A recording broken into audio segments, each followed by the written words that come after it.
How should one deal with teenagers? I think you're a little too old to deal with teenagers.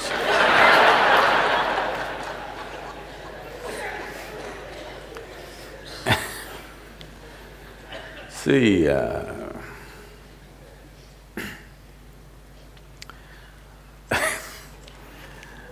every age is a problem. No, I'm talking about the ages. Stone Age was a problem.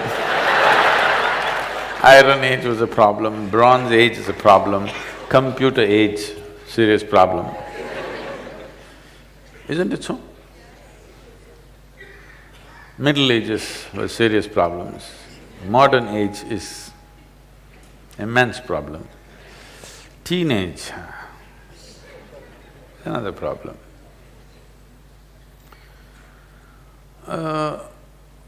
I hope you had a normal birth and… You were born normally? So if you were born normally, you were born like this and slowly grew up and somebody counted your age and you also passed through 13, 14, 15, which you are referring to as teen. This is just a certain developmental stage, like an infancy, like childhood, like adolescence, adulthood, old age, middle age, whatever. These are all different. We're trying to segment it, but essentially this is a physical journey of a body. Tell me one phase of your life which is not really a problem. Some are suffering infancy problems, some are suffering toddler problems, some are suffering childhood problems, some are suffering teenage problems, some are going through middle age problems, some are going through old age problems, some have transcended all problems. Yes? If you look at it in this context, every phase of life is a problem, then death is the only solution. If you look at every aspect of life as a problem, what is the solution? Death is the only solution. Now, the moment you identify every phase of life as a problem, unconsciously you start seeking death. Please know this, for yourself and those around you. You do not know this, but you're creating an ecosystem in your mind where the solution is to be free from all this. You came here to experience life. Instead of calling these different facets of life, you're calling it different problems that you have. If you die, you will have funeral problems. Because it's not easy to have a funeral in Mumbai city. No more dignified funeral, isn't it? Yes? There is no four people carrying you, your whole family and friends walking behind you with a drum. No more like that, boom, pee, pee, pee, stuck in the traffic. Even dead, you're stuck in the traffic.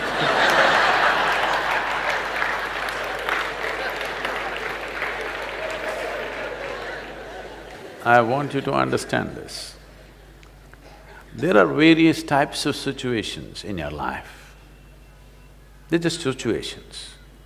Some you know how to handle, some you're yet to know how to handle. Whatever you do not know how to handle, you call it a problem. The moment you call something a problem, the moment you identify a situation, it's a simple situation, because you have not equipped yourself to handle the situation, you call it a problem. The moment you call it a problem, unpleasantness is a natural consequence of that. Your children are growing up, it should be a joyful moment. Yes? They become teenagers means they're growing rapidly.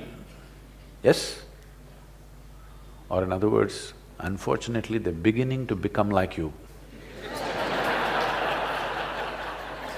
And you're distressed because you can see they're becoming like you, I can understand.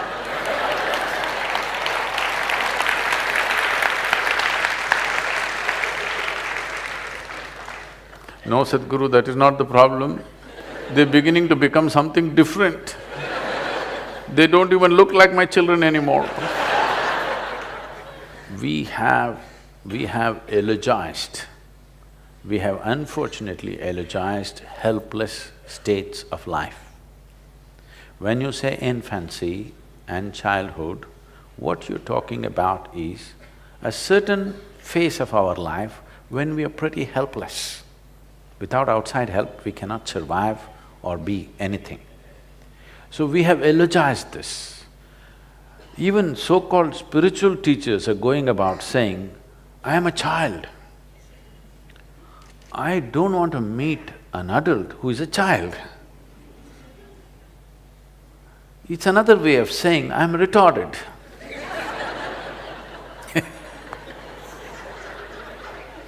If you are stuck for your life in a 6-year-old's body, you are called dwarfed, isn't it? I'm using bad words, I know, it's not politically correct words. Okay, you are height impaired. Vertical impairment has happened to you. If you are stuck in a 6-year-old's mind, you are mentally retarded. No, you are what? Huh?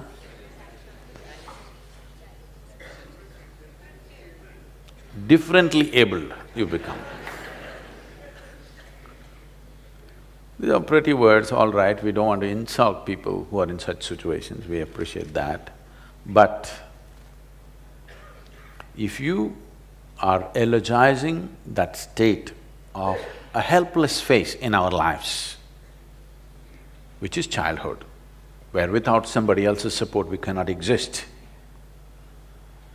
If you eulogize that, you will remain that way forever, and that's what has happened. I cannot live without you. Do not understand this as some kind of a love affair. It is just like saying, I cannot walk without a crutch. I'm fine the way I am, but still I'm willing to include you and involve my life with you. This is of great value. I cannot live without you is not of any great value.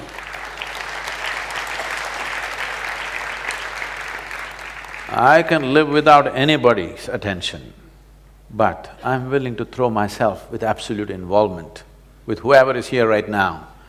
This is of value.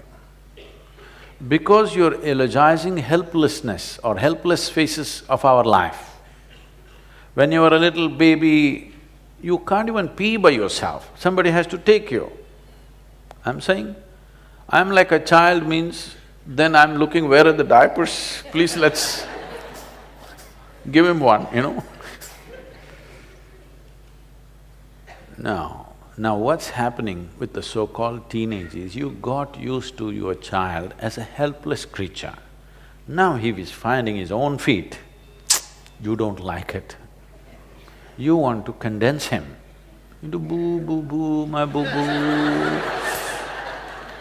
What you need is a toy or a doll to play with, or maybe a dog. A couple was struggling, not able to make a decision whether to have children or not. The debate between the husband and wife was, the husband wants to have children, the wife says, it's not necessary, we can get a dog instead. Because they couldn't settle it, they went to a marriage counselor. So they said, we are not able to make up our mind whether to have children or to get a dog. What should we do? So marriage counselor said, this is very simple, you want to ruin your carpets or your life, you must decide.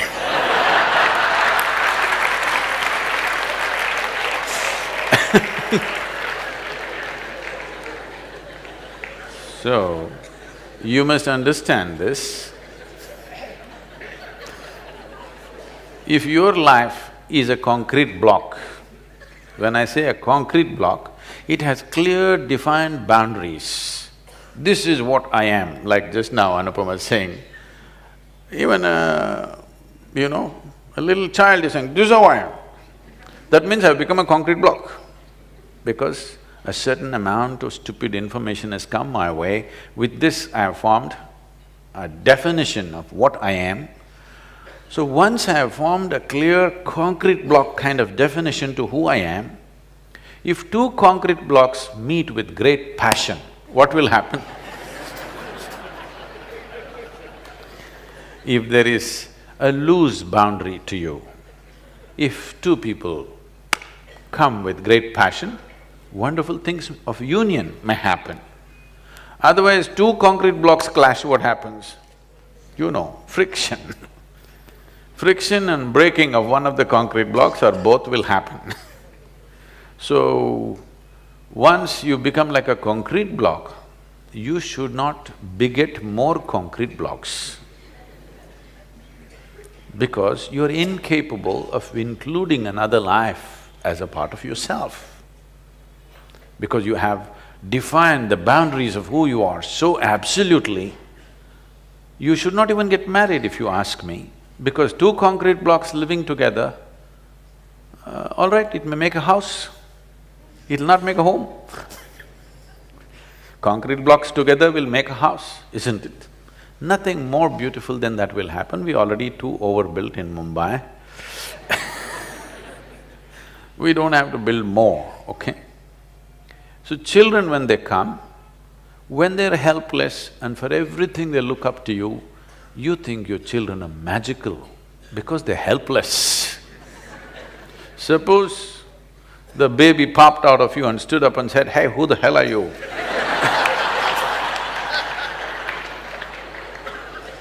You won't like this baby. But he takes 14, 15 years to ask that question.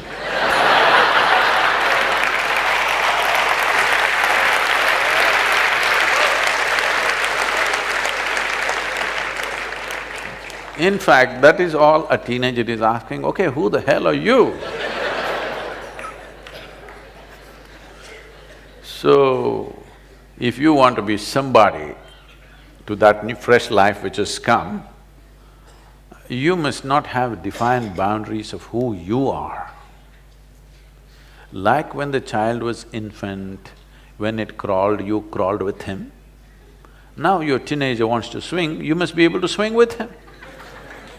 No, you still wants to crawl with him. He's not interested. He's beginning to ask. Parents are looking ridiculous in the eyes of adolescents. Yes or no? Didn't your parents look ridiculous in your eyes? Unless you were old by the time you were 12. If you were young and energetic, your parents look ridiculous because they think still you need to be crawled around and choo-choo-choo, moo-moo-moo, poo-poo-poo to you. Everyday life is changing within you because you're growing rapidly and the fools around you not able to grasp that, whoever they are. Usually, grandparents become little more endearing than parents because they have a little faraway look, you know. A little faraway look because teenage means you're slowly getting poisoned by your hormones. Old age means you're being released from that. So they kind of understand.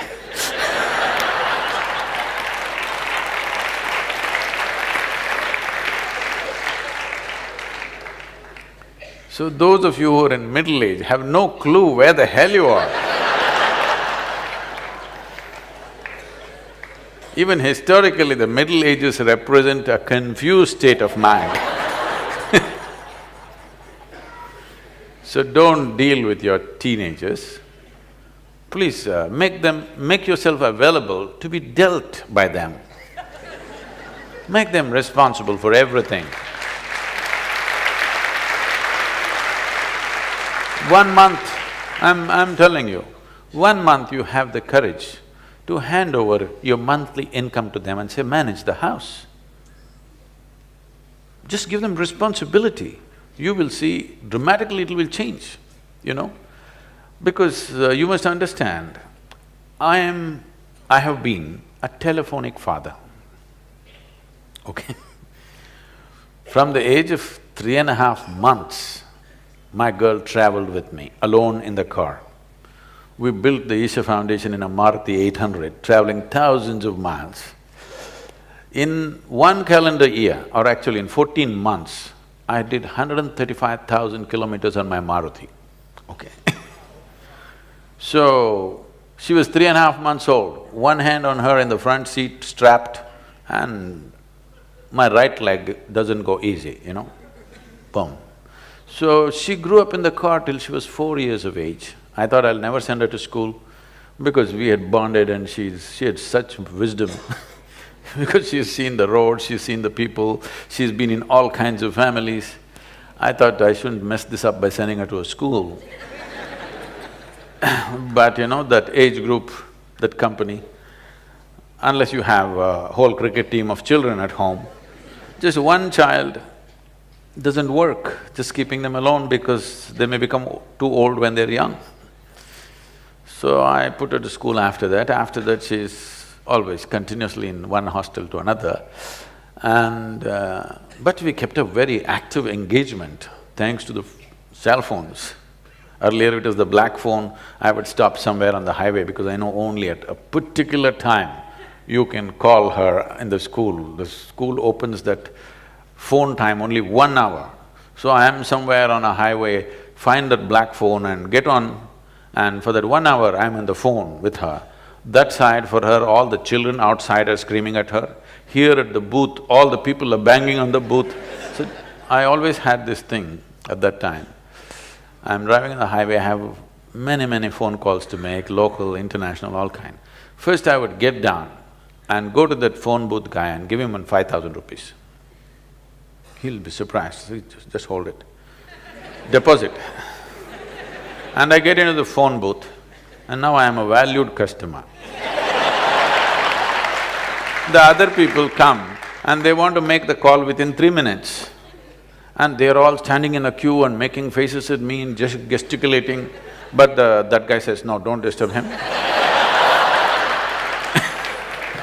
Because straight 5,000 rupees, I'm making international calls, all calls, because there were no cell phones at that time.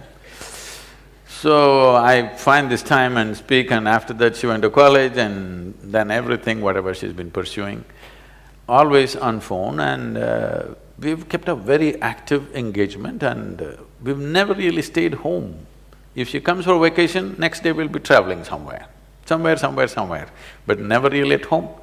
But a very active relationship I kept with her, largely on the phone thanks to all the telephone waves that are going on.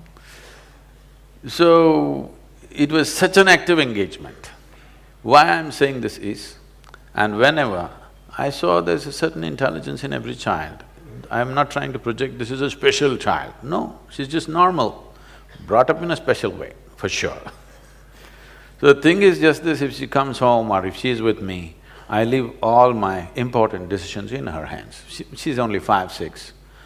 People's problems, foundation issues, administration, I just put it to her. She comes up with her own wacky solutions. But 5 out of 10 times, she would come out with something brilliant. This is not… I want you to understand, I am not projecting this is a special child. It is just that most people never give that opportunity to a child's intelligence because they want to do boo-boo-boo-boo, do-do-do-do with the child. I never bought toys for her. If she wanted to play, I took her out for a walk in the jungle, I put her up on a tree, she learned to climb trees and do things and stuff. Never bought her toys, ever. Here and there somebody gifted, but she never was interested in them because there were more exciting things. I caught snakes for her, I caught garden lizards for her, more exciting things, live things to play with.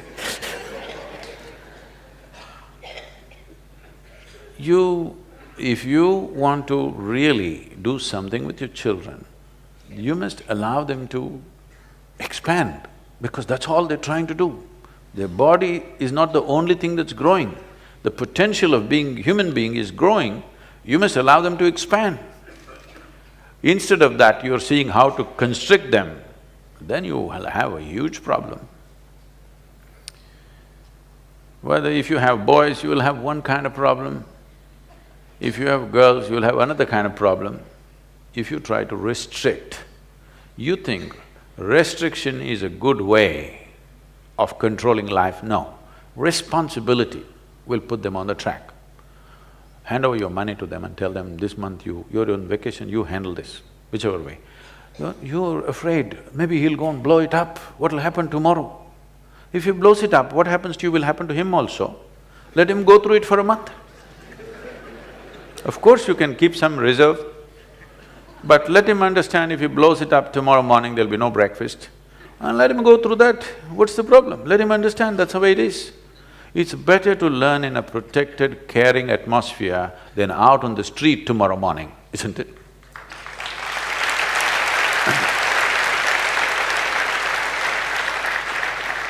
And above all, drop this damn thing that your child belongs to you.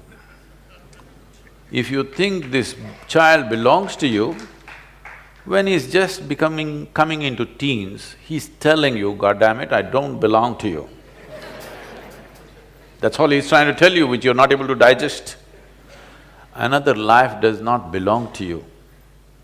If another life has chosen to be with you, please cherish that. It's a tremendous thing. Whether it's your husband or your wife or your children, they don't belong to you. You don't own them in any sense. If you don't get it, you will understand when you die or they die. They don't belong to you. Another life has chosen to come through you or be with you. Cherish that, value that. Don't think you're the owner of this life. You're not. So if you believe that you're the owner of your life, a teenager is beginning to make his own statements, well, you don't goddamn own me. He's just telling you that, that's all, in his own language. Yes or no? They're just telling you, you don't own me. But do they as another human being, you think they don't want to be included? They definitely want to be included.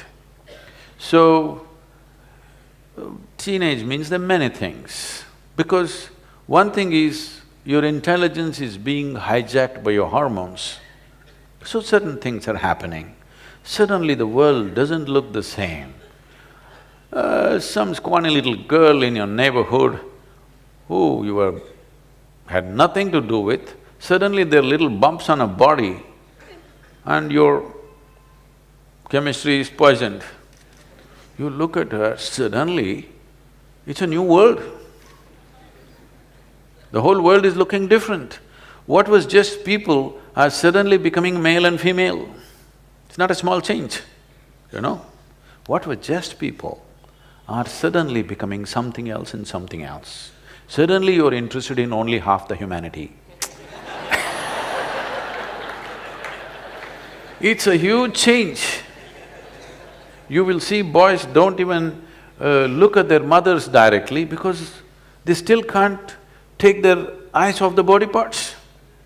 You must understand this, that it is new and he's like trying to come to terms with it. If you were a good friend, if they had problems, if they had struggles, they would talk to you. Because most parents are lousy friends, they make other friends and those friends give their own wacky advice because they're also in the same state. It is best if your child has a problem, they come to you, isn't it? Yes? But they will not come to you if you are a boss. They will not come to you if you have ownership over that life. They will not come to you if you are that horrible father or mother. They will come to you if you are a good friend. Because when they have problems, it is natural for them to seek a friend. So make sure from an early age that you are their best friend. Till they reach 18, 20, you are their best friend. Make it that way. And this you have to earn, this will not drop because you delivered them. Because you delivered them, you get the title of mother and father. You will not get the title of a friend. This has to be earned and everyday responsible behavior from you.